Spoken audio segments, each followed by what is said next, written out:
Lieutenant general retired فیض حمید نے ایک senior صحافی کے ذریعے جواب دیتے ہوئے یہ بتایا ہے کہ 2017 سے 18 میں وہ صرف ایک میجر جنرل تھے۔ کیا ایک میجر جنرل ملٹری ڈسپلن پر عمل کرتے ہوئے خود ہی کسی منتخب حکومت کا تختہ الٹ سکتا ہے؟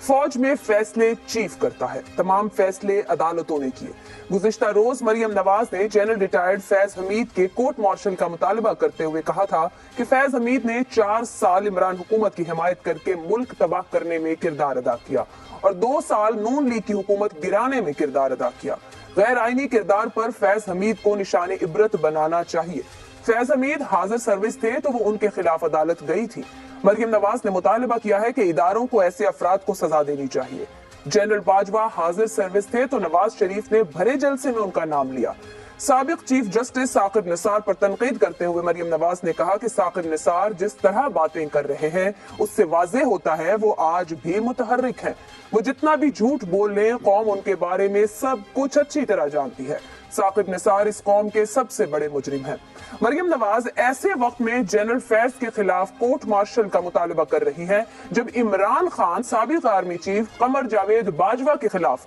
کورٹ مارشل کا مطالبہ کر رہے ہیں۔ کیا مریم نواز اور عمران خان میں اتنا دم ہے کہ وہ ایک سابق آرمی چیف اور سابق ڈی جی ISI کے خلاف کورٹ مارشل کی کارروائی شروع کروا سکے؟ سپریم کورٹ کا فیصلہ ہونے کے باوجود اصغر خان کیس کا انجام ہمارے سامنے ہے، جبکہ مریم نواز کو یہ بات بھی اچھی طرح سے یاد ہوگی کہ جب سپریم کورٹ میں کارروائی کے بعد 2013 میں نواز شریف نے سابق فوجی حکمران پرویز مشرف کے خلاف آرٹیکل 6 کی کارروائی شروع کروائی تو نواز شریف اور ان کی سیاسی جماعت کو اس کی کیا سیاسی قیمت ادا کرنا پڑی۔ باجوہ ڈاکٹرائن کے خالق خود باجوہ صاحب تھے اور باجوہ ڈاکٹرائن کو ہم 2 مختلف مفہوم میں استعمال کرتے ہیں۔ پہلا اس کا کتابی مفہوم ہے، یعنی وہ پالیسیز جو انہوں نے مارچ 2018 میں دی تھی اور جس کا نام خود باجوہ ڈاکٹرائن انہوں نے رکھا تھا یا ان کے ساتھیوں نے رکھا تھا۔ دوسرا 2016 سے لے کر 2022 تک انہوں نے جو پالیسیز اختیار کی، جو غیر جمہوری طرز عمل اور غیر آئینی طرز عمل اختیار کیا، اس کو بھی عام طور پر ہم باجوہ ڈاکٹرائن کا نام دے دیتے ہیں۔ ان دونوں کا آپس میں گہرا تعلق ہے، کیونکہ پالیسی کی حد تک جو باجوہ ڈاکٹرائن تھا اس میں بے شمار پازیٹیو باتیں تھیں،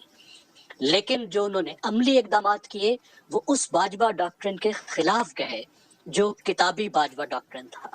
مثلاً باجوہ ڈاکٹرن میں یہ کہا گیا، کتابی باجوہ ڈاکٹرن میں یہ کہا گیا کہ پاکستان کو سیاسی استحکام کی ضرورت ہے، لیکن ان کے عملی اقدامات مسلسل پاکستان کو عدم استحکام کا شکار کیا۔ باجوہ ڈاکٹرن میں یہ کہا گیا کہ پاکستان میں معیشت کو اولیت دی جائے گی، ہم جیو اسٹریٹجی سے جیو اکانومی کی طرف جائیں گے،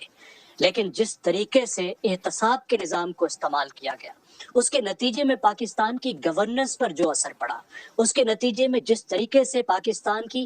جو سول سروس ہے وہ معطل ہو کر رہ گئی، بزنس جس طریقے سے خوف زدہ ہوا، اور سیاسی عدم استحکام کے نتیجے میں بھی جس طرح معیشت پہ اثر پڑا، وہ بھی باجوہ ڈاکٹرن کے کلی طور پہ خلاف تھا۔ ریجنل کنیکٹیویٹی کی بات کی گئی، لیکن پھر جاتے جاتے انہوں نے جو کیا، آپ نے دیکھا کہ فیض صاحب نے جس طریقے سے ڈائریکٹ طالبان کے ساتھ، افغان طالبان کے ساتھ اور TTP کے ساتھ مذاکرات کیے، جس میں پوری طرح سے حکومت کو اعتماد پہ نہیں لیا، اس کے نتیجے میں ایک بار پھر سے دہشت گردی کی ریوائیول ہوئی اور ریجنل کنیکٹیویٹی بھی مشکل میں پڑ گئی۔ اب ہم جنرل فیض حمید صاحب کا جو کردار ہے اس میں اس کی طرف آتے ہیں۔ دیکھیے، جنرل فیض حمید جس پر الزامات مریم نواز لگا رہی ہیں وہ ISI کے افسر کا نام ہے، جو پہلے انٹرنل ونگ کے ہیڈ تھے، اس کے بعد وہ ISI کے چیف بنے۔ مریم نواز صاحب جانتی ہوں گی ISI فوج کا حصہ نہیں ہے، فوج کا اس پر بہت زیادہ کنٹرول ضرور ہے، لیکن وہ باقاعدہ فوج کا حصہ نہیں ہے، وہ ایک سویلین ادارہ ہے جو وزیر اعظم کے ماتحت ہے، کم از کم کتاب کے تحت۔ تو اگر ISI کے سربراہ کا مواخذہ کرنا ہے تو میرا نہیں خیال کہ فوج کے پاس جانے کی ضرورت ہے۔ سویلین حکومت ایک سویلین ادارے کے طور پر یہ ایک اصولی بات ہے، عمل میں کام بہت مشکل ہوگا، لیکن ظاہر سی بات ہے دوسرا کام کون سا آسان ہے،